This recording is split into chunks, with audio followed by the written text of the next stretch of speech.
I am Jerry Roth. I'm a lawyer from San Francisco, and I am delighted to see you here today. As you know, we're going to be talking about remedies for victims of terrorism. It is a very important topic, and I say unfortunately because terrorism has become such an important fact of life throughout the world. It's increased over the past 3 decades. The number of victims has increased, and the legal world, I would say, has finally been catching up with this sad fact of life in terms of the remedies that are being considered for terrorism's many victims. So I'm going to speak briefly to introduce our extraordinary panel that we have here today. We're going to cover the approach to remedies in various countries: Canada, the United States, Italy, France, and we are looking forward to hearing from our audience members about the situation in your countries as well. Let me start by talking a little bit about, I don't have the clicker. There you go. There we go. Okay, thank you. So let me start by talking about terrorism generally. As we know, terrorism is not limited to any one country, to any one continent, to any one type of country. All of our countries have seen increases in terrorism and some really horrific attacks over the past decade, 2 decades, that have created victims, individual victims, as well as economic impact. It's been a situation that all of us have had to learn to deal with in our personal lives, but that is creating legal issues for lawyers that I think it is so important for us to stay on top of. This is a map to give you a sense of how widespread the sense is. This is based on data from around the world in terms of the intensity and number of terrorist attacks and terror victims. And you'll see that there's really no part of the world that has not been affected. You can see that the color code shows you where the high intensity are and where the lower intensity are. This is something that's been going on. We picked 1970. That's been a year that a lot of those who study terrorism think of as the beginning of the phenomenon, and obviously has increased over time, changed over time, till we arrive in the situation where we are now, where it seems that every month or so we read about some horrific event somewhere in the world, any number of countries and any number of different types of activities. If you look at the number of deaths from terrorism, you'll see that the number has increased dramatically. Starting from 2000 to 2015, there was a slight decrease in 2015 over 14, but through 2014 there was a steady and actually somewhat dramatic increase over the past several years. An interesting phenomenon is that while 40%, a large number of the terror attacks happen in Afghanistan, Iraq, and Nigeria, the number of attacks in countries other than those has continued to increase. And in fact, last year in 2016, the number of attacks in those 3 major countries decreased while the number elsewhere increased. The phenomenon is spreading and is of great, serious importance to lawyers around the world. This chart shows you the types of people who have been impacted, and you will see that the dramatic increase is in the impact and the number of deaths among private citizens. There are increases, and there has been a steady increase with respect to police, with respect to military, with respect to attacks on military and police installations. But you can see that the grave and very impactful change has been on individuals who have lost their lives in terror attacks over the past 10 years, and especially in the past several years. This chart shows you the global economic impact. The impact on the economies of countries around the world has been staggering and has been increasing. You can see that it's literally hundreds hundreds of millions of dollars. This includes impacts on individuals, on families, on businesses, and on governments, on the costs of remediating, and on the costs of attempting to rebuild after terrorist attacks. It is not anticipated to be slowing, and in fact, it is in everything that we have looked at, it is anticipated to continue to increase at an unfortunately steady rate. Today, we're going to be addressing the issue of what remedies are available for victims of terrorism. It's a very important question because the obvious defendant in a terrorist case, the terrorist himself or herself, and usually it's a himself, is usually, almost always, not someone who can provide any kind of monies or funds for victims for a whole host of reasons. Either they're dead, or they have no assets, or they have not been captured. There have been very few recoveries of any meaningful impact from the terrorists themselves. And that leads to the question of what other remedies are available to victims if they look beyond the actual terrorists themselves. And terrorist victims and their lawyers have been doing that. In the first part of the morning, we're going to focus on the issue of remedies available against states, actual countries. It can be the country where the terrorist attack occurred. It can be the country where the terrorist attack was sponsored, or it can be various mechanisms or funds that countries around the world have been establishing to provide remedies for terrorist victims from actual compensation from taxpayers of their countries. And we have a terrific panel for the first part of the morning who will be addressing those issues. You're first going to be hearing from Sean Carter, who is a partner at Cozen O'Connor in Philadelphia, where he specializes in mass tort litigation. He is the co-chair of the Plaintiffs' Executive Committee in litigation arising from the September 11 events. And just to place that in context, after September 11th, a fund was created for victims, but individuals could opt out of that fund and decide to pursue whatever defendants they chose to pursue. Some opted out and have been pursuing the country of Saudi Arabia on the ground that the allegation that Saudi Arabia was a sponsor or impacted the terrorist attacks in 9/11. Sean has been representing plaintiffs in that case for 15 years. The case is one of the longest running cases in the United States legal history, and it has a fascinating trajectory that he'll be talking to us about. John Adair is a lawyer in Toronto at Adair Barristers, and he is one of the lawyers involved in what is considered to be a landmark case, Tracy versus Iran, which was a Canadian court decision that allows plaintiffs with judgments from other countries to pursue, based on terrorist attacks, assets belonging to the defendants in the country of Canada. And John will explain the course of that litigation, which was recently the subject of a decision by the Court of Appeals, I believe in Toronto, relating to and affirming the ability of plaintiffs to pursue assets in the country of Canada based on judgments from elsewhere, in that particular case against Iran.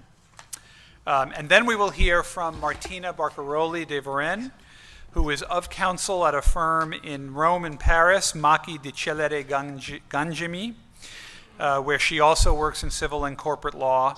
She is very involved in fact, has an official role in the state compensation system set up by the country of Italy, and will explain to us how that has worked.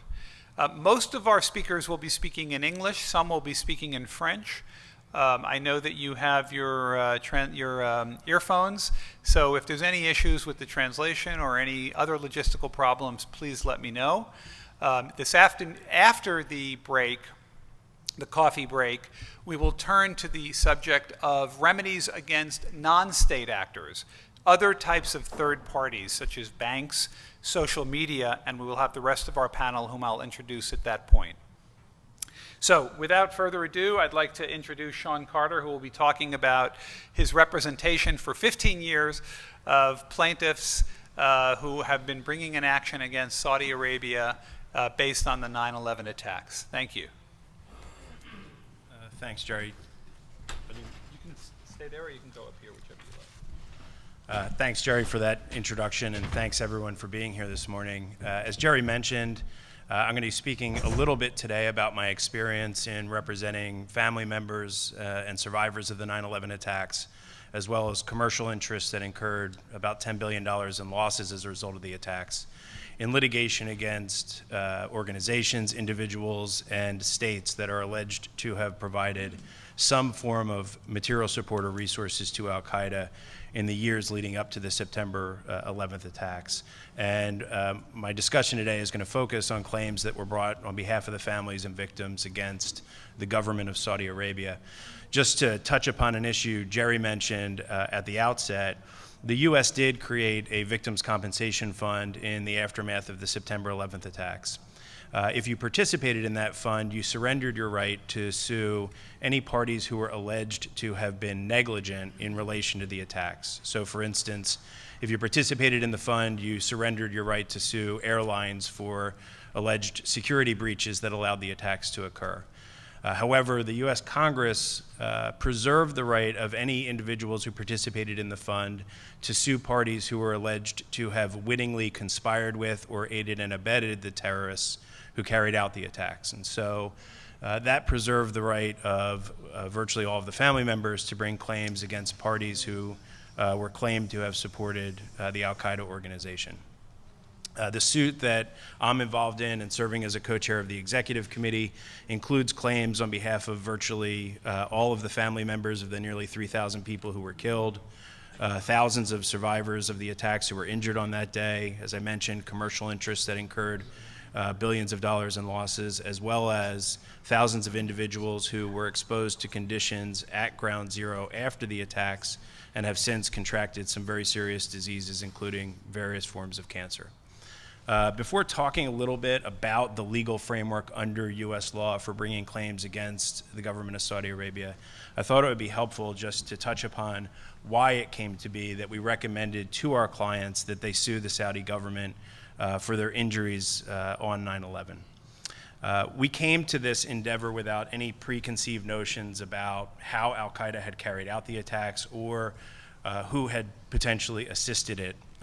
And we began the inquiry most logically by looking at the architecture and planning of the attacks itself to try and develop a bit of a better understanding of how they came to be.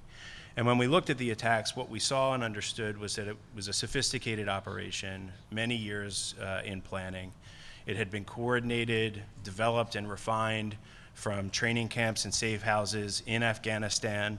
Estimates suggested that al-Qaeda's payments to the Taliban reached about $20 million a year in the years preceding the attacks, in exchange for which bin Laden received the safe haven, time, and space, which allowed him and the other al-Qaeda leadership to plan and conceive the attacks. They obviously were maintaining training camps where they were bringing thousands of recruits and training them, finding from among that pool individuals with sufficient commitment to be willing to risk their lives and surrender their lives in support of al-Qaeda's jihad. It leveraged, in the way that the plot was carried out, al-Qaeda's relationships with allied terrorist organizations in places like the Philippines and Pakistan. And while those relationships were very much grounded in their ideological alignment with one another, the loyalty of those other organizations to al-Qaeda was predicated upon the amount of money that bin Laden was able to deliver to them on an annual basis. It utilized operatives in places like the UAE, Pakistan, to shepherd the hijackers in their travels from Afghanistan to the United States to ensure that they could get here without arousing the suspicion of intelligence agencies.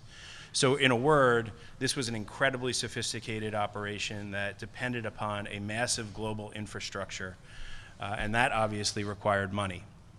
And when we began to look and try and determine where that money had come from, the trails overwhelmingly pointed back to Saudi Arabia. U.S. officials in the aftermath of the attacks regularly described Saudi Arabia as the epicenter of terrorist financing in the period leading up to September 11, 2001. In addition, the U.S. government, as well as its allied partners throughout the world, broadly identified Saudi-based charities as the principal conduits for channeling both money and logistical support to al-Qaeda. When we began looking more closely at those charities, those that had been designated by the U.S. government or identified in some other context as having been al-Qaeda collaborators, we saw that they were, in most cases, established by the Saudi government, funded by the Saudi government, directed by individuals who had long careers as Saudi officials, and charged principally with responsibility for proselytizing a particular variant of Islam throughout the world that was embraced by the Kingdom of Saudi Arabia. We don't have time in this context to discuss all of the sort of historical context for this, but in a word, the modern Saudi state is very much the product of a pact between a religious leader, Ibn Wahhab, who's the founder of a strain of Islam known as Wahhabism, and the House of Saud. That pact has endured for many centuries and very much features prominently in the current structure of Saudi Arabia's government. As part of the religious legitimacy that the clerics provide to the Saudi regime, the regime has a responsibility and commitment to spread the ideology favored by the clerics globally. And it's created a large charitable infrastructure, so-called charitable infrastructure, to do that. And so again, when we looked at these organizations, our view was that the character of their relationship with the Saudi government made them agents of the kingdom. They were carrying out the kingdom's work. The kingdom was controlling, in our view, all of their activities. And so we regarded the actions of those charities in support of al-Qaeda to be attributable to the Saudi state itself. When we then looked more closely at the actual operational details of the 9/11 attacks, we saw that you had a number of young Saudi males, most of whom didn't have any college education, many of whom had virtually no English language skills or familiarity with the West, who had been sent on a journey to a foreign country to somehow assimilate without arousing any suspicion of intelligence officers there or elsewhere, somehow enroll in English language classes, then enroll in flight courses, develop the skills necessary to pilot aircraft into historical and prominent landmarks in the United States, a really tall order for people who had such little training and experience in the West. And it was our view, and it was endorsed by the 9/11 Commission, that they likely did not come here without some sort of support network to aid them in their endeavor. Much of the information concerning the activities of the hijackers in the United States remains classified, but we have been successful in developing quite a bit of evidence about the activities of two of the hijackers in California.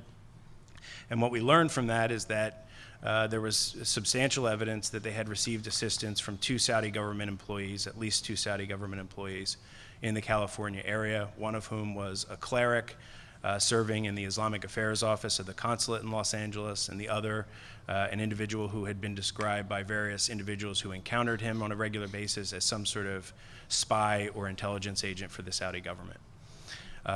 Not surprisingly, both of those individuals were also part and parcel of the kingdom's broader Wahhabi Islam proselytizing apparatus. And so we also felt that the aid that they had provided to the hijackers was part and parcel of the program the kingdom had been running for several decades to proselytize a certain variant of Islam across the world. So in all of that, we saw the elements of an obvious tort case, tortious acts that were causally related to the harm suffered by our clients and reasonably attributable to the Kingdom of Saudi Arabia. But anytime you're dealing with a potential claim against a sovereign government, you obviously have to grapple with the additional problem of foreign sovereign immunity. There is a broad misconception in some quarters that international law as a general matter treats governments as absolutely immune from harm they cause to citizens of another country. And that's simply not the case. The international law dispensed with the notion that the king can do no wrong many, many years ago. countries in Europe actually led the charge to a more restrictive view of foreign sovereign immunity. The U.S. followed Europe in that move in the 1950s, initially adopting the restrictive theory of sovereign immunity under a system in which the State Department would determine in individual cases whether a foreign government should be deemed immune. In 1976, the U.S. government codified that restrictive theory of sovereign immunity in a statute known as the Foreign Sovereign Immunities Act. Within that statute, there was an exception to foreign sovereign immunity for certain categories of tort claims involving injuries that occurred on U.S. soil.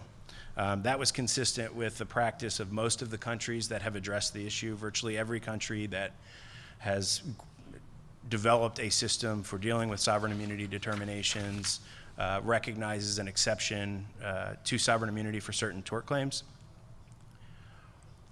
This is the language of the exception in the U.S. statute for tort claims that's been in existence for 1976. And it was pursuant to this statutory provision that we initially filed suit against the government of Saudi Arabia back in 2003.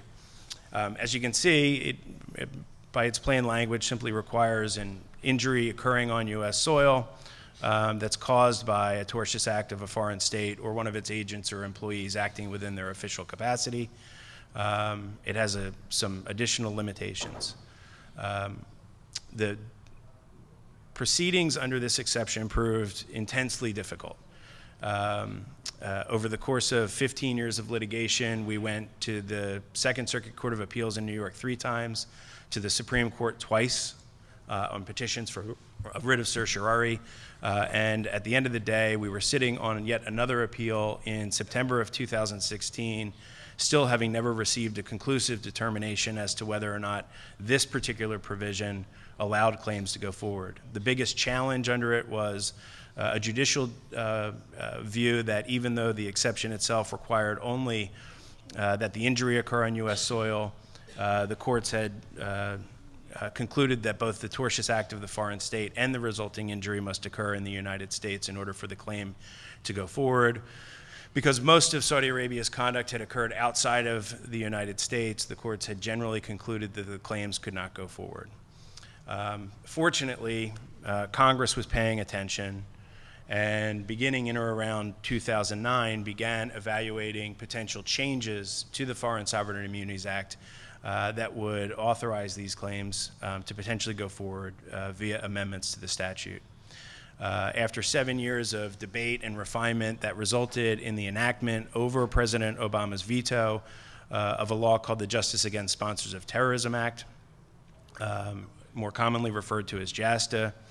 And as you'll see, it's a relatively narrow exception to sovereign immunity, providing a basis of jurisdiction for a claim against a foreign government for an act of international terrorism occurring on U.S. soil and causing physical harm on U.S. soil caused by an act of a foreign state or one of its agents or employees acting in their official capacity. It has some limitations to align the exception with international law, including provision clarifying that it can't be applied to any military conduct or act of war, and an additional provision providing that it can't be applied to any act of a foreign state that amounts to mere negligence. In other words, this is all about witting participation of a foreign state in an act of terrorism that is carried out on U.S. soil. The Saudi government spent a near fortune, both in the lead up to the passage of this bill and in months afterwards, trying to get it repealed even after it had been passed, trying to promote the view that this exception to sovereign immunity brought the U.S. way out of line with international practice. It's simply not the case. As I had mentioned before, most countries that have dealt with this issue have embraced some sort of exception to sovereign immunity for tort claims. At the end of the day, JASTA really is nothing more than a very specialized tort exception involving acts of terrorism. And I think if you take a look here, this is the draft article from the United Nations Convention on the Jurisdictional Immunities of States and Their Property. It's been endorsed so far by about 20 or so governments, ironically including Saudi Arabia.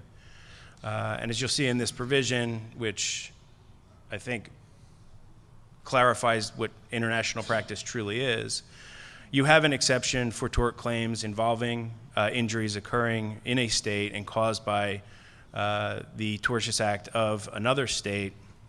The only principal differences here are the requirement that the author of the tort be present in the state when it's committed. But in the context of the 9/11 attacks, I would submit that that's already true. The author of the tort, Al-Qaeda, was present in the jurisdiction at the time the tort occurred. The claims are predicated on the notion that the acts of the hijackers and others are attributable to the Saudi government by virtue of their aiding and abetting of the Al-Qaeda organization. And so I think in broad terms, international practice is very much aligned with what U.S. Congress just did. And I think in the future, as other countries begin to deal with the increasing problem of terrorism and ever more sophisticated attacks causing ever greater harm, you're likely to see this vision of foreign sovereign immunity embraced more broadly, particularly I think in Europe going forward, to allow victims of terrorism some opportunity to pursue individuals and states who have contributed to the harm that they suffer via civil tort claims. In the U.S., the view is very much that allowing these claims to go forward is an important means not only of providing compensation to the victims, but to deterring this conduct. And so the view is very much that we promote our national security by publicly calling out states and individual actors who engage in this kind of conduct for what they've done and to hold them publicly accountable. I've often wondered whether Saudi Arabia would have continued its program to promote a very intolerant and anti-Western version of Islam throughout Europe had the 9/11 families been given clearance to go forward with their lawsuits immediately after the attacks. Certainly the Saudi government seems for many years to have felt that it could continue in that behavior without having to worry about consequences. It's somewhat odd that within the last week, the Saudi Crown Prince himself has acknowledged that beginning in or around 1979, the kingdom allowed extremist elements within Saudi Arabia's clerical establishment to impose their views on the kingdom, and that prior regimes yielded to those influences and very much allowed them to have their way both domestically and internationally. So where we are now is that claims have been filed by the families. After 15 years, new claims filed pursuant to the statutory authorization passed by Congress. The Kingdom of Saudi Arabia has nonetheless persisted in its view that it should be immune and again filed a motion to dismiss the claims brought by the 9/11 families. The families will be responding to that on November 9th. I suspect that you'll see them filing a range of affidavits from subject matter experts to support the view that there was very much a Saudi hand in the 9/11 attacks, both in terms of providing support to the individual hijackers who came to the United States, as well as elements of the Saudi government providing broad support to the Al-Qaeda organization that enabled bin Laden to acquire the global strike capabilities that were employed on that day. There's a lot more to say, but I'm going to yield on to John. Let me just ask you one question. It sounds like, based on what you're saying, there's obviously a lot of political issues raised by the arguments that are arising under the original Foreign Sovereign Immunities Act and under JASTA. What has been the role in your litigation, if any, of the State Department of the United States or DOJ? Have they been opposing what you've been, have they been involved? Have they filed briefs? Have they taken a position with respect to, what is the official U.S. position on your private litigation? So in late 2008, our claims had been dismissed, or the dismissals had been upheld by the Second Circuit Court of Appeals, and we filed a petition for Supreme Court review. The Supreme Court referred that petition to the Solicitor General of the United States for the views of the United States. That coincided with President Obama's election, and so it was among the first circumstances in which the nascent Obama administration had been asked to weigh in a case of this sort of profile. Our understanding is that the Saudi government leaned on the early Obama administration quite hard to try and persuade it to support the Saudis' position. Ultimately, the Solicitor General filed a brief in which the United States took the view that the Court of Appeals below had in fact committed clear legal error in relation to the basis of its decision upholding the dismissal of the family's claims, but nonetheless urging that the Supreme Court decline review. The clear indication being that the diplomatic undertones of the case were too problematic and they didn't really want the Supreme Court to hear the case. And as the Supreme Court tends to do in those circumstances, it declined review. That was the initial impetus for the families to engage with Congress to try and validate a new path for these claims to go forward. In the period leading up to JASTA's enactment in September and the president's veto override, the Saudis again unleashed a massive diplomatic and lobbying effort to try and stop us. That ultimately led to the President of the United States vetoing a bill that had been passed unanimously by the United States Senate and without a single objection in the House of Representatives. And in vetoing it, it was almost certain that he was going to suffer the first veto override of his presidency. So you can understand the degree to which, the diplomatic pressure from, an ally of the United States dominated policymakers' actions. And, we're still engaging regularly with the State Department and others and expect that they may show up again in the litigation at some future date. Yeah, I found that fascinating that President Obama would veto a bill passed unanimously, have it overridden. It suggests the very the controversy that these actions raise. And one question I'm going to have for everyone on the panel is this a universal phenomenon that, as in the United States, Congress in its legislation seems to be more pro-remedy, whereas the executive branch, the president, in our case the administration, which needs to deal with international relations and its relations with Saudi Arabia at a different level, diplomacy, as you said, opposes these kinds of remedies because of the controversy and the sensitivities that they raise. And Jerry, if I can just really briefly touch on that, Congress actually sought to deal with this problem through JASTA and said, we recognize that at times having private litigation going on against foreign governments for their involvement in terrorism could impact our foreign relations. And so we're going to give the executive special authority in cases of this nature to intervene in the litigation, to stay all litigation, based solely on a certification that the United States government was pursuing settlement discussions with the foreign power. And this is a concept known as espousal in international law, which has existed for centuries. It really never was the case that if a foreign government harmed the citizens of another state, it was off the hook scot-free. It was simply a matter that the state whose citizens had been injured shouldered the principal burden of raising that problem with the other state. The difficulty in modern times is that governments just don't do that on behalf of their citizens. Right. It's much easier to go about, business as usual. So the way I've always looked at JASTA was Congress saying, look, we're not going to let you, the President of the United States, have your cake and eat it too. You're either going to let the litigation go forward and allow victims of terrorism to have their day in court, or you're going to exercise the authority given you under the Constitution to deal with this as a diplomatic matter. Yeah, it's fascinating. I mean, here we are 16 years after 9/11, and you're still in a motion. You're dealing with a motion to dismiss your claims. I'm one of the the earliest procedural. It makes me one of the most ineffective litigators in U.S. history. Not at all. Okay, well, thank you. It's really a very interesting topic in the United States, one that has all kinds of political and implications. With that, we're going to turn to John Adair, who is a Canadian lawyer who has been involved in a different aspect, the aspect of taking a judgment, I believe several judgments that were obtained in the United States against Iran. No assets of Iran in the United States that could be attached, but there were assets in Canada. And the question was, would the Canadian courts recognize those judgments from the U.S.? And so, John, interested to hear from you.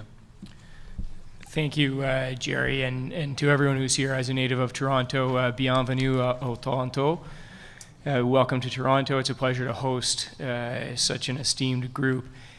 Before I get into the Canadian experience, I want to start a little bit more big picture. And I'm sure from Sean's talk already, it's apparent to everybody that these are issues that have a lot of layers to them, much more so than would be the case with more ordinary litigation. And what that, of course, means is that there is not necessarily one one-size-fits-all solution or even approach to solutions to these kinds of claims. And as you'll hear from the different members of the panel, there are a number of different options. And from my perspective, the options that are that one sort of advocates for depend to a considerable degree on what your priorities are.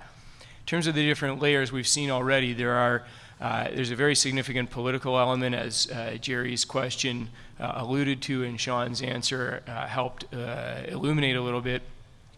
We have issues to consider, such as how will foreign states react to legislation that restricts their immunity in the case of claims? How will they react to being designated as a sponsor of terrorism?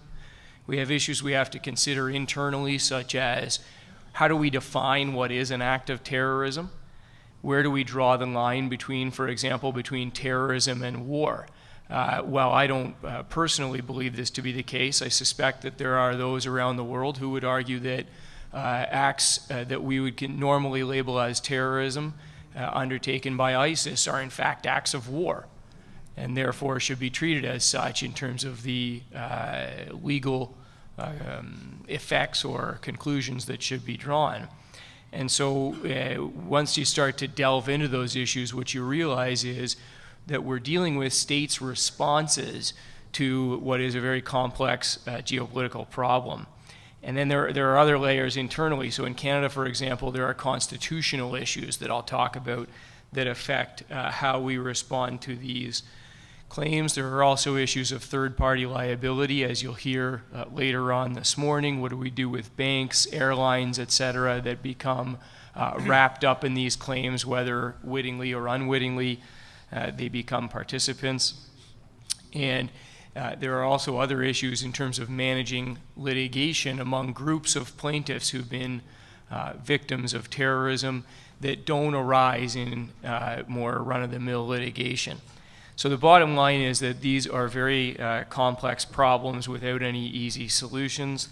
And I think the two panels that you'll hear this morning help shed light on the various aspects of these issues and some of the potential answers. What I want to do this morning is not necessarily suggest a great deal of answers to these questions.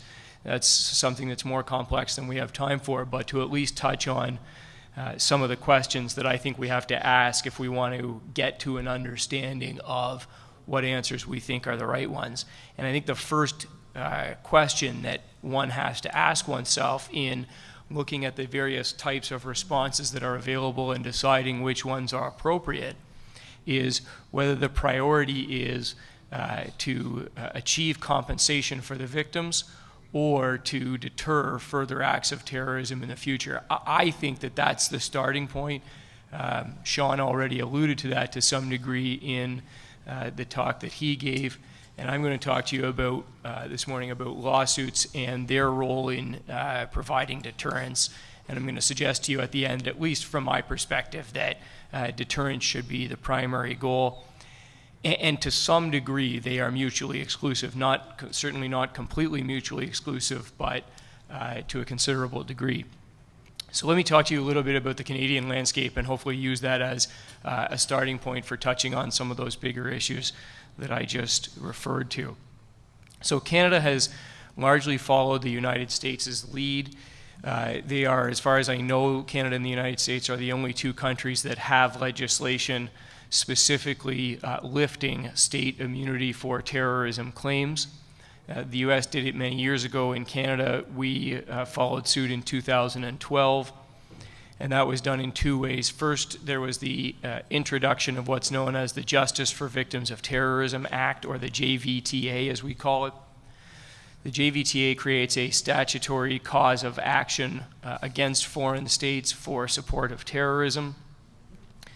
And there are effectively two requirements in order to pursue a terrorism claim against a foreign state.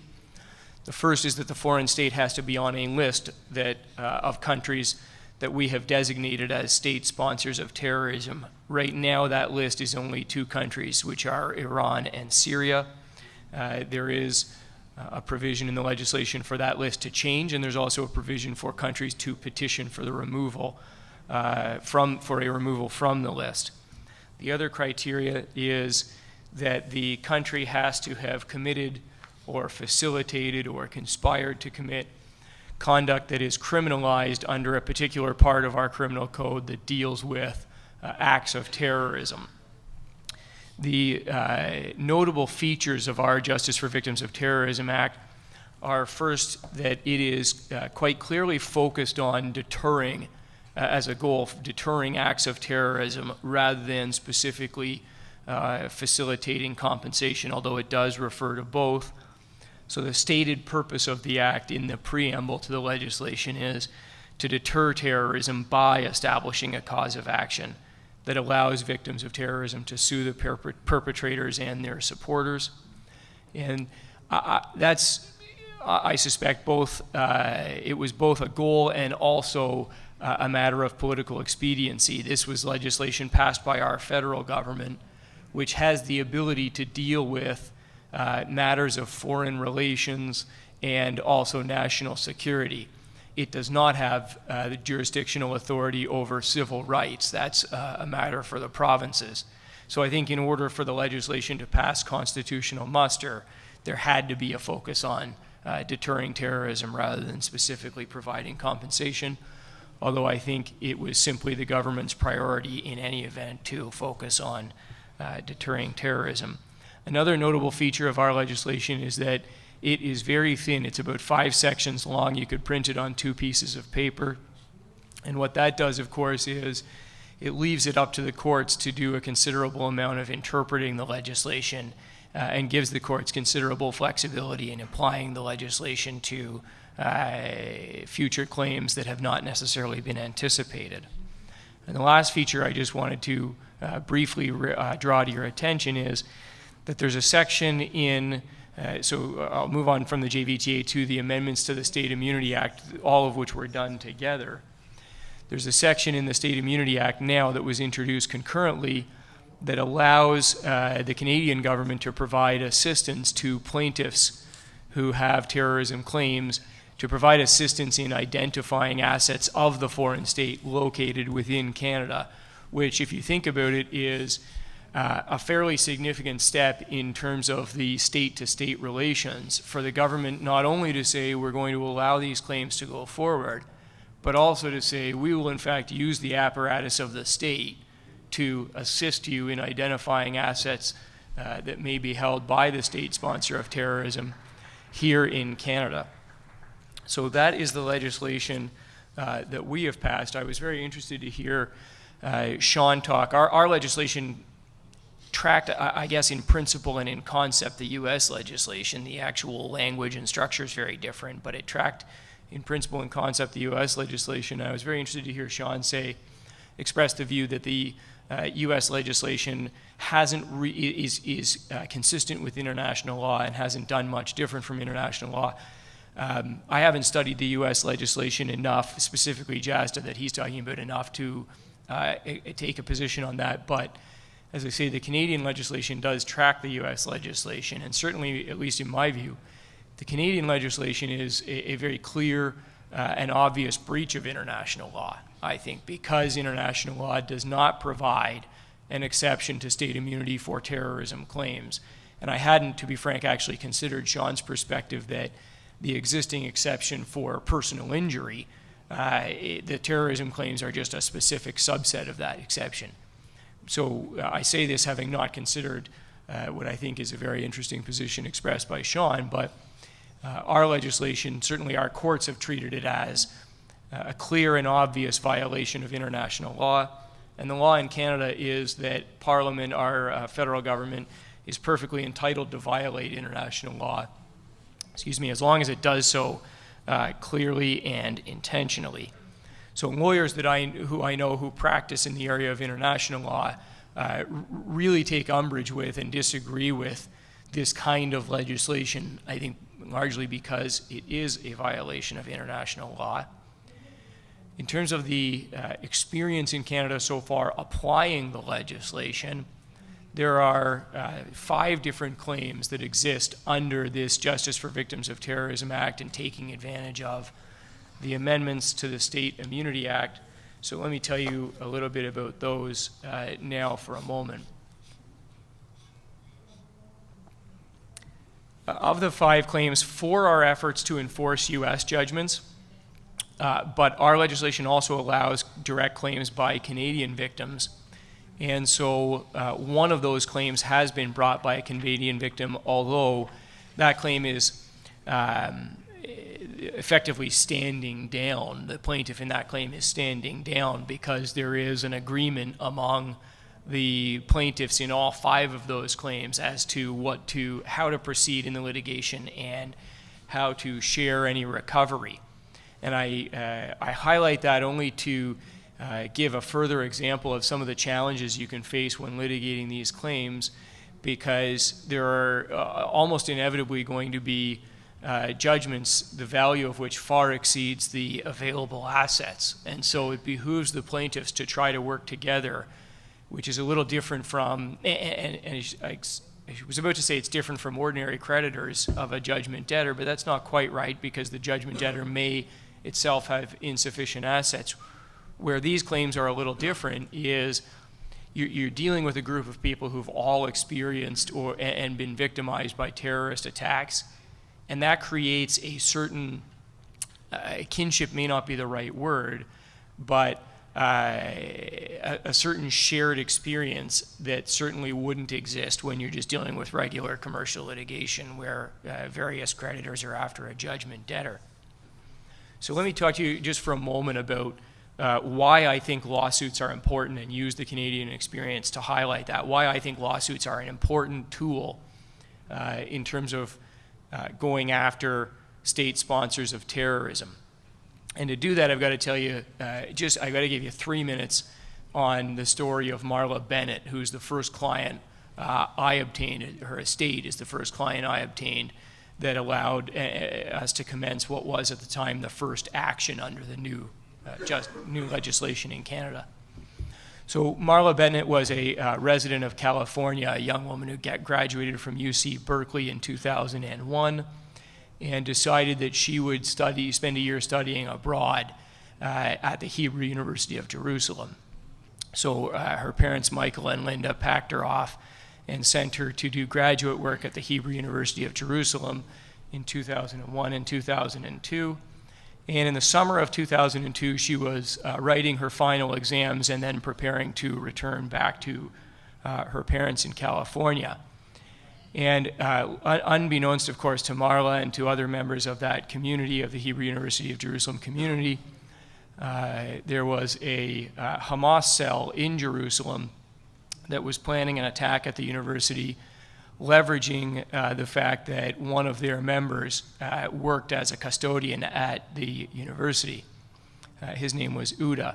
So a bomb is constructed, and Uda, the Hamas operative, goes to the Hebrew University and plants the bomb on the 28th of July, 2002, in order to detonate it on that day, and he plants it at the Frank Sinatra cafeteria in that university. There is a malfunction, and the bomb doesn't detonate. So Uda retrieves it, and on the 30th of July, Marla's got her last exam as a student at that university. She shows up for her exam, and there's an HVAC problem with the ventilation in the building at which she's writing the exam, so it gets rescheduled for the 31st.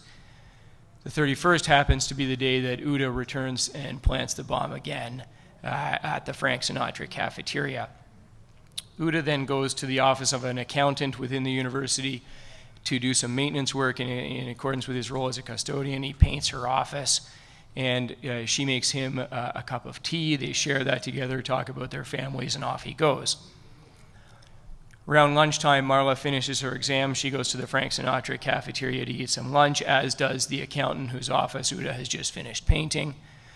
The bomb is triggered, and that completely tragic and devastating series of coincidences leaves Marla eating lunch at the very moment that the bomb is detonated. And she's killed instantly, as is the accountant who just an hour before had shared a cup of tea with Uda. And I tell you that story, as I say, as part of highlighting why I think these lawsuits are so important. When I took this case on, I couldn't help but think about my wife, who was approximately the same age as Marla would have been, and had been at that very university the year before on an exchange. I couldn't think about thinking about Michael and Linda Bennett, who packed their daughter off to go do a year abroad. And no doubt every Friday night as they sat down for a Friday night dinner that's traditional in the Jewish community, waited for their daughter's return, which of course never happened. And so it is, in my view at least, incredibly important that these lawsuits go forward, because not only because they bring hopefully a tiny, tiny measure of justice to the families, but also because they do bring media attention. There's been a tremendous amount of media attention in Canada on these issues as a result of this litigation. And I think that brings into focus some of these events because of the human stories that we hear. I also think lawsuits are important because the lawyers and the victims are dogged and determined in a way that governments simply won't be. I heard and listened with interest to Sean's battle over 15 years, still at the stage of a motion to dismiss. And you don't need to hear many details of that experience to know that Sean and his clients aren't going to give up, ever. And I think that's really important. And I also listened with interest because it highlights another thing I think that's important about the lawsuits, which is that there's an element of lawsuits that doesn't exist in compensation schemes of factual investigation and discovery that is not necessarily going to be undertaken with the same degree of vigor by state actors. And then lastly, most importantly, I think the lawsuits are important because they serve an important role in, as I say, the goal of deterrence. And specifically in that regard, I think not only the lawsuits against the foreign states are important, but also the lawsuits against third parties, which I'm anxious to hear about later on this morning. The lawsuits against third parties, such as banks and others, play a key role in forcing third parties to be more diligent in their obligations. So just to highlight by way of example, Jerry said earlier that there were no assets in the States to sort of satisfy these Iranian judgments, and that's why they're here. And I just clarify that. The plaintiffs in a lot of the Iran cases have actually experienced tremendous recovery in the States and are here only because the recovery, while tremendous, was insufficient. So for example, they were able to take $1.8 billion with a B dollars from Citibank. It wasn't Citibank's money, it was at Citibank, that belonged to an Iranian bank. And that the plaintiffs in a famous US case called Flatow against Iran, Flatow, we say again, Flatow and Iran, not versus as they do in the States, were able to get $1.8 billion. They were also able to seize 50% or so of a property on Fifth Avenue in New York worth about $650 million from ostensibly owned by a charitable foundation known as the Alavi Foundation. And so those lawsuits against third parties are critically important. And finally, just on the issue of third parties, there have been significant fines levied against international financial institutions, such as, for example, the Royal Bank of Scotland, for assisting Iran in avoiding international sanctions. And while those fines have been imposed by state governments, the work that is done in pursuing these lawsuits gives a significant impetus and in some cases important information to state actors to pursue those kinds of activities. So I think the lawsuits do a tremendous amount to constrain the state sponsors of terrorism in terms of their ability to operate financially around the world. And the lawsuits do that in a way that state actors in some cases can't do. So in terms of the Canadian litigation, where we are is we were successful at first instance in Ontario in getting the US judgments recognized and in identifying about a ballpark $15 million worth of assets here in Ontario that can be available to satisfy those judgments. It's a drop in the bucket, but it's not a bad start. Then Iran, right as we were literally filing writs with the sheriff's office to get these assets, Iran finally showed up with counsel, with attorneys, and began to dispute our right to the assets. So we had to, through to that point, for about 2 years of litigation. Iran had not shown up, and we had been proceeding uncontested, although not without difficulty, because the courts in Canada want to make sure we're doing everything right. So Iran then shows up in 2014, and we essentially start over in trying to prove our entitlement, both to enforce to recognize the U.S. judgments and to enforce against Canadian assets. So that was 2014, by which point we'd already spent hundreds of thousands of dollars worth of lawyers' time and tens of thousands of dollars worth of expenses. And as I understand it, it's very common for Iran to show up after you're at the point of, or when you're at the point of enforcing the judgment. In January of 2016, we got before the Superior Court, the Court of First Instance in Ontario again, and were successful in enforcing the judgment in Ontario, in getting an order permitting us to enforce the judgment, I should say, in Ontario. That judgment was appealed, and we received a successful result from the Court of Appeal, which is the highest court in Ontario. We received that in June of this year, and just on Friday of last week, we filed materials to respond to Iran's effort to have our Supreme Court of Canada hear the case. If they do choose to hear the case, it would likely be decided. We'd likely get a decision sometime in 2019.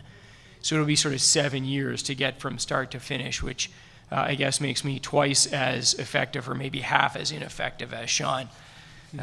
He probably would prefer to say half as ineffective, so I'll go with that.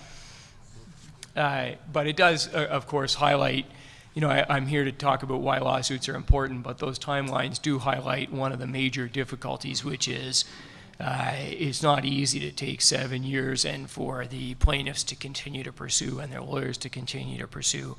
But when you see lawsuits like the claims against Saudi Arabia and the states going 15 years, it is just a matter of time. Not to say that's easy on the victims or the system, but it's also not to say that anybody's giving up anytime soon. The issues now have come down. Really, there are many issues remaining in the Canadian litigation, I should say, but the issues have really come down to diplomatic immunity, which I'll talk about in a moment. Just to sort of summarize on the challenges of litigation, at least in Canada, we have going through the process twice, we have the significant delay, and then lastly, to touch on an issue Jerry asked about, we have the role of our own government. And I can never quite figure out whether the government is my friend or not in this litigation. So they started out sort of taking no role, then we went after the embassy, and they came in hard and fast at telling the courts we couldn't do that, and fought us through several levels of court until we reached an agreement to put that issue off for the time being. Then when Iran showed up, they came in again, but this time on our side. And most recently, when Iran sought the permission of our Supreme Court of Canada to hear the case, the government advised us last week that the Attorney General, who's the minister who makes these decisions, who's an elected official, has decided to take no position on whether the Supreme Court of Canada should hear the case or not. Of course, we don't want the Supreme Court to hear the case, and so I had the opportunity to advise the Attorney General's lawyer that I similarly would be taking no position when my opportunity arose to re-elect the current government. So the question now is, I think in Canada, as I say, comes down to an issue of diplomatic immunity, which I just want to touch on as the last issue for me to discuss this morning. I'm probably over my time already, but I get rather enamored with the sound of my own voice, as do most litigators. So diplomatic immunity is an issue that I haven't seen really discussed much in the context of these terrorism claims, and I'm not entirely sure why that is. And I think there's a real disjoint between what we've done when it comes to sovereign immunity and how we've treated diplomatic immunity.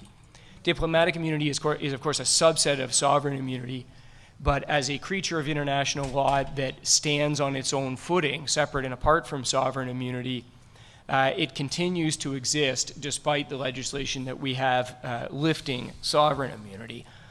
So what that means is we've taken all these steps to lift sovereign immunity and facilitate claims against state sponsors of terrorism, including execution on their assets, while doing nothing to diplomatic immunity, which means that at least in our government's view and our court's view on a preliminary basis so far, mean that we can't go after the embassy or the ambassador's residence. And my clients in the States have tried the same thing, to go after the embassy there, and were told by the courts that they could not do so. The diplomatic assets, being the embassy and principally the embassy and ambassador's residence and the embassy's bank account, are critically important because in many cases they're sort of the easiest assets to find, but they're also important symbolically. Now, there's a real message that gets sent if another country's embassy is seized by victims of terrorism where the country has supported the act of terrorism that's in question. And the response that I always hear from people when I raise this, from international lawyers, from government actors, et cetera, is, well, no, you can't do that.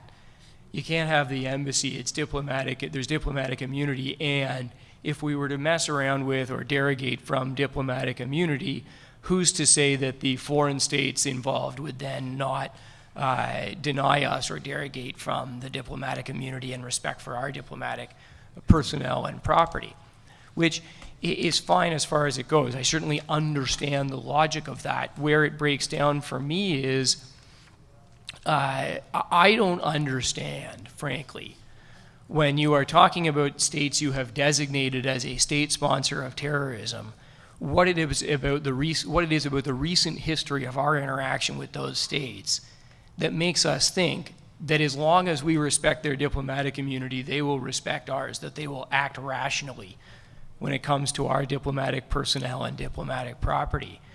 First of all, we've already told them they can't have sovereign immunity, and that we're going to take millions, hundreds of millions, possibly billions of dollars of their assets away from them because we're going to facilitate these terrorism claims. So the prospect of retaliation would seem to me to already have crystallized and been put in place significantly by the steps that we've taken. And in any event, even if that's not the case, without in any way meaning to be facetious or disrespectful, I don't for a moment understand what makes us think that regimes that support terrorism are going to respect our diplomatic representatives and property. Canada severed diplomatic relations with Iran in 2012. The embassy, the Iranian embassy in Ottawa, isn't an embassy. There's nobody in it. Nobody works there. It's a building on a street in Ottawa that's as fungible as money in the sense that it can be replaced with any other building. So it's really just a matter of principle. There's nothing special about that building. And as I say, for reasons I've already talked about, the principle is one that doesn't make a lot of sense to me. No doubt I'm being myopic in my perspective on that, and I'm obviously biased because I have a particular interest in the situation. But I have not yet heard a compelling reason why diplomatic immunity should be left untouched when we are lifting state immunity. So let me conclude just by sort of summing up. I think my own perspective is that one's belief about the best approach to terrorism claims is largely going to be driven by your goal, whether you think it's one of deterrence, the primary goal is deterrence or compensation. For me, it's deterrence. If you accept that deterrence should be given primacy, then I would encourage anyone who's interested in these matters to consider two things. The first is the benefits of a private right of action as the foremost tool in achieving deterrence, or at least as an important tool. And I hope that I've given you some of the reasons why those are important. And the second thing I would encourage us all to think about is why diplomatic immunity should be treated any differently than state immunity. So I appreciate your time this morning and everybody's attention. And with that, I'll turn it back over to Jerry. Thank you, John. That is, I have to say, it's truly fascinating to me because you told a passionate story about a woman from California killed in Israel with parents in the United States. I did not hear a Canadian connection other than that the assets that are ultimately being sought after are in Canada. And so you really, this is a truly international case that has no tie to Canada, and yet the assets you're talking about are, in part, these diplomatic assets, the actual embassy. So the political issues this gives rise to and the diplomatic issues are fascinating, and I hadn't realized that. Thank you for sharing that story.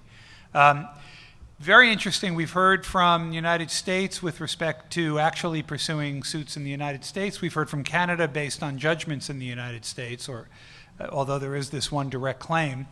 Italy and a number of other countries have a different approach, which is to create victim compensation funds, standing victim compensation funds that are there permanently available for the victims of terrorism.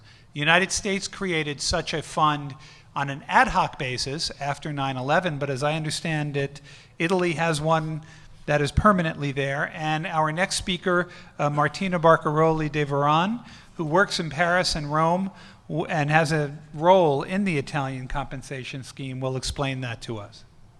Thank you. Thank you. Thank you very much, Jerry, for inviting me. Thank you to the president of the UIA to having invited me and give me the chance to explain the situation in Italy. I would like to present myself. First of all, I'm an Italian and French lawyer, and I'm going to speak on my behalf, not going to represent any interest in this contest. And I would say I'm a corporate and insurance lawyer. So I've been dealing with this issue especially on the insurance side. Though the Italian situation, as in other European member states, it's quite peculiar and specific.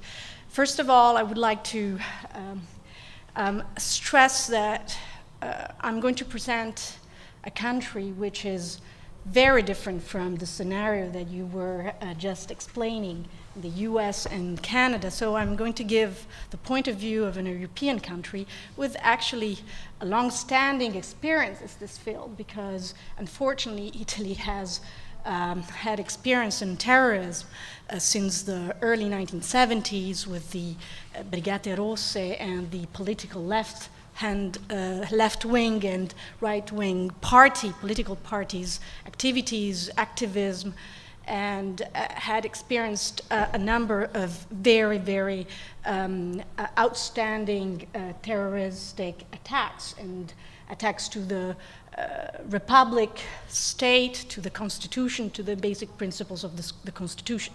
So it's an old story for Italy, and unfortunately for other European countries.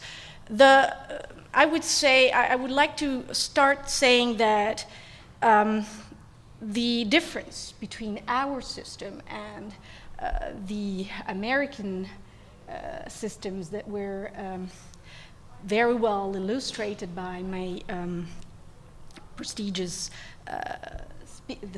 speakers on my left-hand side is that, first of all, the legal system is very different. Well, we don't have the possibility of launching a class action in this field, of course. The public compensation scheme for Italy, for the Italian experience, is unique, is specifically created for compensation of victims of terrorism and mafia crimes. And Not mafia crimes. And mafia crimes, And mafia. both. It's very, very complicated. It's one of the most complicated regimes for compensation in the field of tort, and it doesn't follow tort law totally, just in part, and it's a state public alternative to litigation compensation scheme, and it's the only sole possibility for getting compensation for victims. They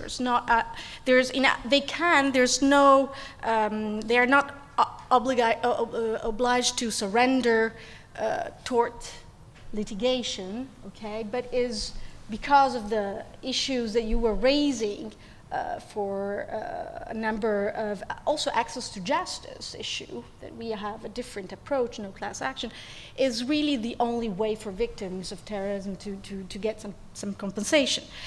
There's another approach, is that I've been hearing the deterrence approach. This is a quite new word for me, because this is not what I would say, the Italian, maybe European governments have followed. They're not used to say, well, we'll try to find other ways, for the objective or the aim of deterring these actions, which this is a different approach. And then we have also another peculiarity is that there are a number of victims associations very strong, I would say, that are being done lobbying and also a good positive action, I would say, in the reforming of the law. The other peculiarity is that Europe in this field has no harmonization. So every country, every state has its own law, its regulatory approach, system, and jurisdiction.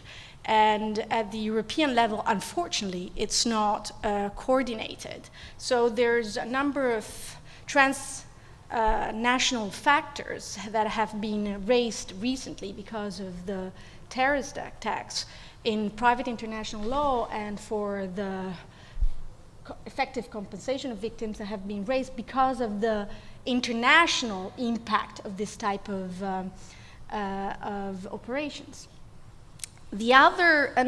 Whereas there's anyway a factor which is in common with your jurisdictions is, I think, the length of the proceedings, because we would say, well, we were talking about 15 years in a class action torts case, is just to have, if I understand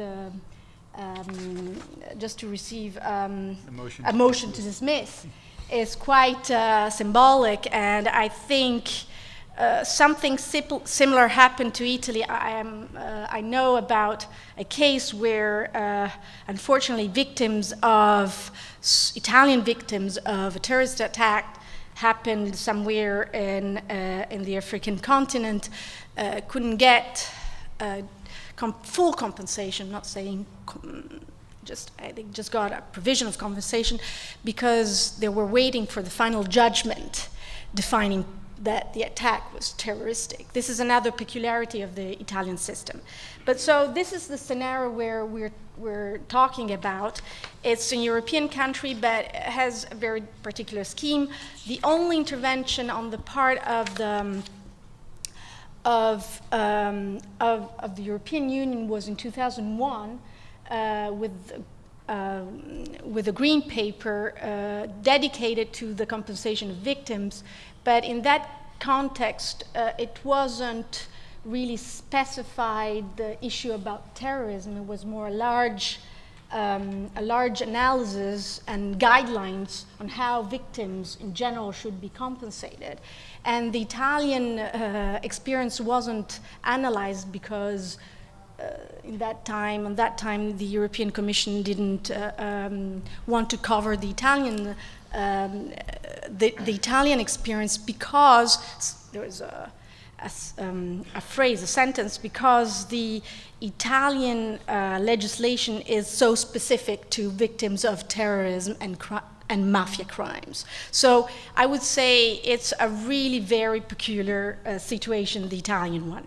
So I prepared a presentation with, I'm trying to follow a little bit my table of contents, but I'm not going to say everything because it's going to be too long. You need to move it with that. Okay. So just to start with what is this type of regime. It's not the American September 11th fund, does not have the same structure. It's a state compensation scheme. It belongs to the state, to the government. It's managed by the Ministry of the Interior. It doesn't have any statute of autonomy and independence. The funds belongs to the state treasury. It is guaranteed, it's the aim, the original aim. I will talk about its origins since 1920s. The aim was to really compensate fully the personal damages, the personal injuries suffered by the victims. It's not going to cover damages to property, of course. This is a concept that is recognized in the Italian constitution. So because it recognized I would say it's the responsibility of the state. So we're talking about a real recognition of the state responsibility to reward the victims of terrorism for their sacrifice towards the Republican principles of being injured for crimes against the social order. So it's a fundamental duty of solidarity, and also this fundamental duty of solidarity really is a complete and very profound duty, and it recognizes responsibility, liability for the state in all instances. So as the European Commission says, it's a double responsibility model. In other words, the state is always responsible for the victims of terrorism occurred on the Italian territory and abroad. What the problem today is that, as Jerry was suggesting, that the figures on the economic effects of terrorism are quite subsequent, and they have not really being taken in consideration by states governments like the Italian one, because they have a strong impact on the budget of the Italian state because of this original principles. So there's a huge problem of terrorist risk management, and this is because of its budgetary constraints. So first of all, as I was saying, there's this transnational factor that has increased the impact, the economic impact. Internal terrorism, as it was considered in the 1920s and 1970s, has evolved into a more structured and internationally based terrorism. And the scope of personal injury that is covered in Italy is very large. I will argue during my presentation that, in fact, the Italian compensation scheme is one of the most generous in Europe, if not in the world. I would say it's extremely generous and very sophisticated, and of course very heavy on the budget of the Italian state. There's of course no contributory negligence in this field, so the state has no ways for limiting its liability in this type of compensation. And private insurance for risk of terrorism, for property and personal damages is not mandatory in Italy. This is quite particular because in other member states there are laws that have been recently issued providing for mandatory insurance schemes for covering terrorism risk. Of course, limited to certain cases, limited to certain insurance schemes. But this is one of the ways for resolving the problem. But this doesn't happen in Italy, so no mandatory. The state compensation scheme is, as I said, most generous in Europe. Double compensation is still possible. In other words, a victim will be compensated under the state compensation scheme and by other private internal compensation schemes.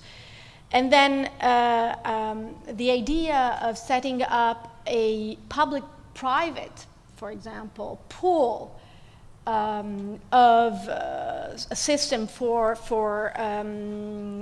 federating or for collecting, for redistributing, I would say, the risk is not foreseeable too. There's no agreement on this front, whereas in other countries like Belgium, for example, and in part, I think France, but then my colleague, Madame la Bâtonnière, Dominique Attias, will talk about it. There is some redistribution, I would say, approach. So the situation is quite unique, and very costly for the Italian government. The approach is not the deterrence one, as we have heard. There's not other ways for getting compensation. You have to pass, more or less, you have to pass by this public compensation scheme. I just found it curious to see how in Italy, Belgium, UK, and the US, I would say, how is the approach, the government's approach to alert, because is the warning and the alert approach of governments has an impact on the state responsibility too. So it's interesting to see how each state, each government has developed a warning approach in order to limit or deter this type of action. And it might have also an impact on the degree of responsibility of government. So as you see, the Italian culture is a risk prevention culture. There's just a simple it's a website that alerts Italian citizens who travel abroad. They say what they have to do. As I told you, the Italian compensation scheme will fully compensate Italian citizens also for crimes occurred abroad. The national approach, which reflects a completely different national regime, for example, in the UK, or in Belgium, is also different.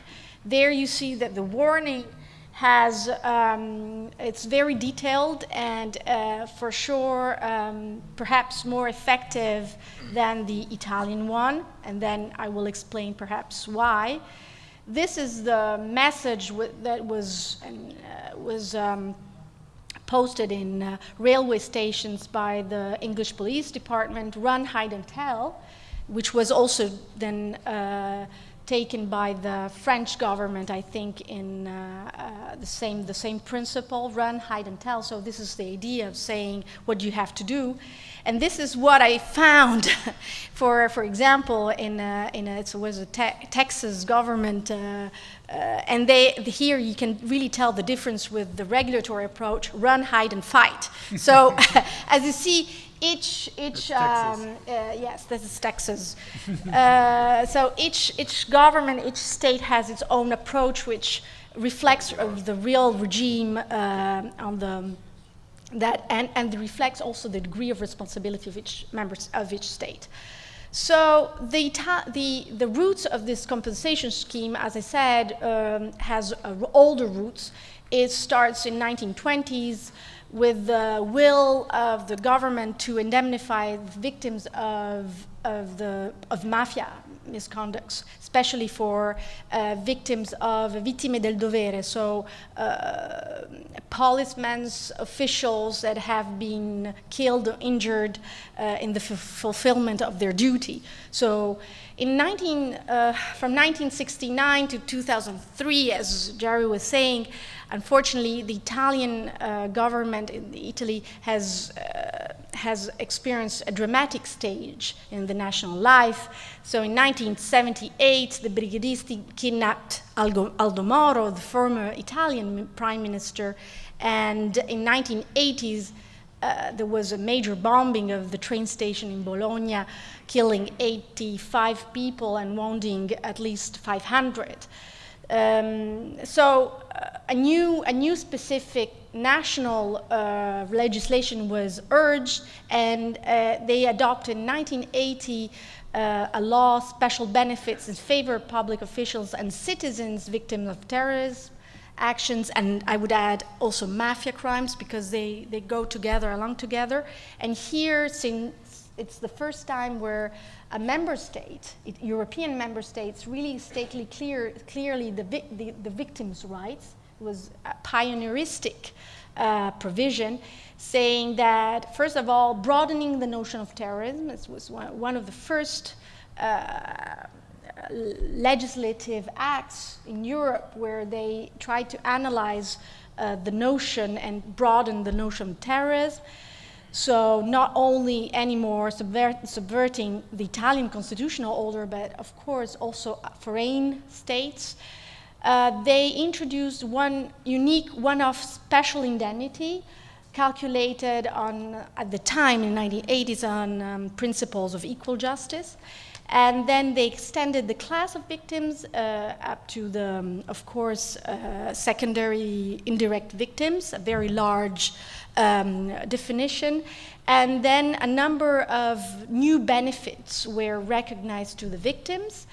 And of course, extending the condition for granting the victims. So for, in case of death, permanent disability, which is a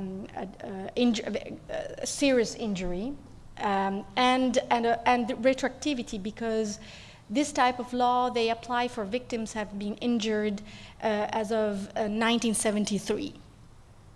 Then in 1990, a new law was enacted, Norma a favore delle vittime del terrorismo e della criminalità organizzata, and in 2004, finally, with the strong, I would say, lobbying action of an Italian victim association, they issued a new law which has, I would say, it has a role of framework law in 2004. So the structure, as I said, of the Italian compensation scheme, I'm not going to repeat, but is very different from a type of the fund, the US fund, or the pool, the UK pool, or the Belgium Commission. Everything is, and the Fonds de Garantie Français. So as I said, is really in the hands of the ministry.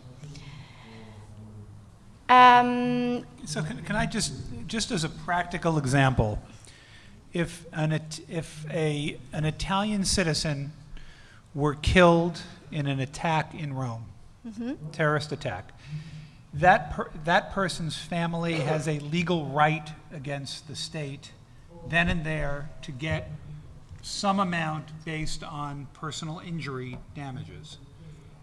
Can you give us a sense of what are we talking about? Is that hundreds of thousands of euros? Is it millions of euros? Is it tens of millions of euros? Well, as the figures that I had from the ministry for 2016 was 32 billions, was just distributed. The total, 32 billion. But for each victim, there is a very interesting way of calculation. I can go up to, so it's a very broad, first of all, it covers a very broad notion of personal injury, and you will see pecuniary losses, non-pecuniary losses. Among the pecuniary losses, you have medical, funeral, psychological expenses, loss of income, all types of loss of incomes. And for the non-pecuniary losses, it's extremely broad, and it touches pain of suffering, hedonic damages, post-traumatic distress disorder, and of course damage to personal dignity. It's one of the broadest concepts.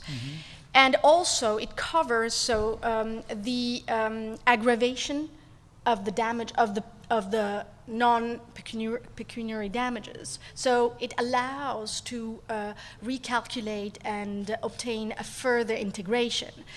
And I was just trying to define the conditions, because anyway, it's all victims of terrorism and mafia crimes are eligible, but there are a number of course, of conditions, which are not so many. First of all, it has to be permanent disability as a result of wounds and injury and terroristic mafia, as a result from the terroristic mafia crimes.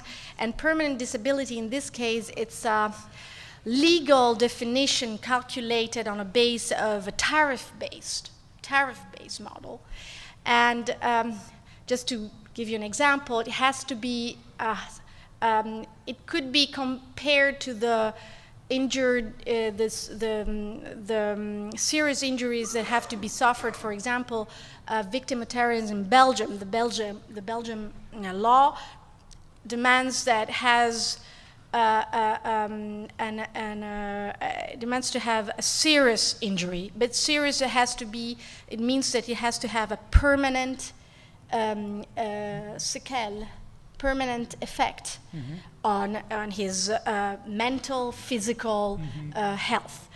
And it has to be serious, so it is evaluated, the seriousness is evaluated on the basis of medical expertise.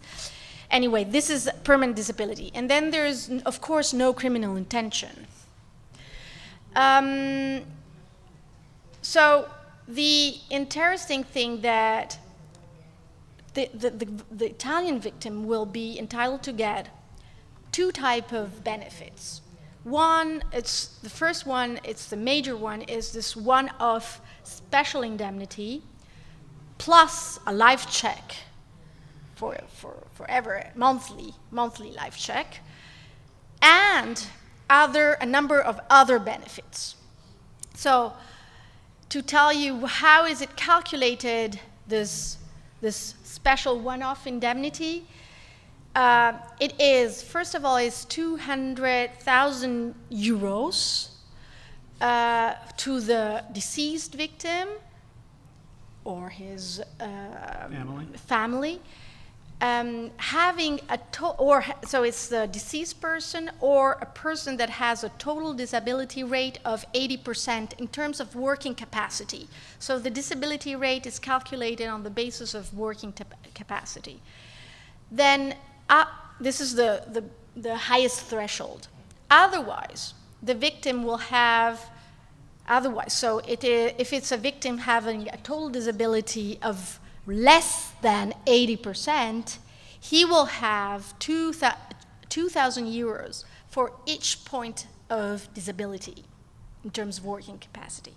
So it's more or less, always more or less, it's in the threshold of 200,000 euros. Then he gets, for sure, so all the victims, notwithstanding that is 80% or deceased, they will get a non-reversible, not going to change, a life check of 1,800, almost 2,000 euros per month. This is goes to everybody, but as I said, has to be a permanent disability with serious injury, so is calculated as considered as having more than 25% of percentage of disability. So the particularity is that for calculating this percentage rate of total disability, the law has provided for an assessment calculation, very complicated, and of course is based on the results, the outcomes of the medical expertise. But the medical expertise will do it on the basis of a tariff chart. Yeah? And the tariff chart is actually given by the military department. So it's not the tort, because we have in Italy a tort tariff-based chart for evaluation of permanent disability in tortious cases, and this is a tariff-based created by the law, the law and the jurisprudence. But this time they're not following that chart, so it's completely different. And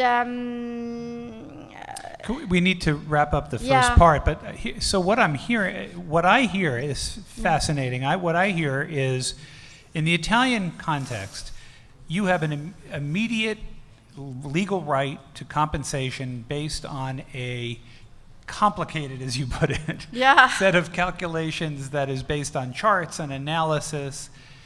I have the sense the total amount that you end up with is less than the amount that Sean is seeking in the United States litigation for each person. This is the big issue. So in the type of litigation Sean and John are talking about, you have a much longer term litigation dealing with issues of sovereign immunity Just a second. and diplomatic immunity, with the hope that the compensation each person would receive, I think, would be significantly higher, but would also, you've got to go through the difficulties that Sean and John have been struggling with for so many years. But there's the added point that John was making about deterrence. A scheme like this, if I'm not wrong, does not deter. No. It has no deterrence function. In fact, a terrorist can know that no matter what injury the terrorist causes, it's going to be the country where the action occurs that will take care of the people that are hurt. Whereas, as John was talking about, if you call to account the country that is arguably supporting or in some way facilitating the terrorism, and if you allow these very large amounts that Sean is seeking on behalf of his clients, the hope would be that that would have a very serious deterrent effect. In fact, from your perspective, John, that is the point. I wonder also whether I mean, I hate to say this, but I do have to wonder whether the compensation scheme creates an incentive. I mean, if you're Al Qaeda and you want to hurt the U.S., and you know that carrying out the 9/11 attacks is going to make them spend $7+ billion setting up a fund. Right, and yet the United States after 9/11, in some way, went towards the Italian model in the sense that it created a victims fund, which had very few requirements in terms of proof, smaller amounts of money. Typically, the typical person getting something from the fund got somewhere, as I read it, from $500,000 to a couple of million for the most. The people who lost the most in terms of their income would not have a deterrent effect, but would quickly be compensated and avoid some of the difficult litigation and diplomatic issues that a case against Saudi Arabia would, for example, has shown, while allowing people to proceed against Saudi Arabia for intentional conduct. So it seems like the various countries have struggled with how to deal with the issues of deterrence versus compensation, quick compensation versus long litigation and the many difficult issues, the diplomatic issues of getting a compensation from another country and all that implies. So I just think that the contrast of the things the three of you have spoken about is really fascinating. And I don't mean to cut you off, Martina, but I want to make sure we have time. We have just a few minutes before the coffee Because the break. benefits are quite, because what I was saying, I was talking about this threshold, this one-off indemnity, but then there's all the rest. A lot of social benefits. There's an enormous amount of social benefits. It's a social program. It's a social welfare program. It's a It's a social welfare program. Yeah. Exactly the opposite of our tort litigation. Where Yeah, it's the opposite. Yeah. So Well, thank you. So let me can we thank Martina, please, for a very fascinating presentation about the situation in Italy. Before we break for coffee and then turn to the issue of possible remedies against third parties, not countries, but banks, social media, and other types of individuals who might be responsible or have facilitated, or companies have facilitated terrorism,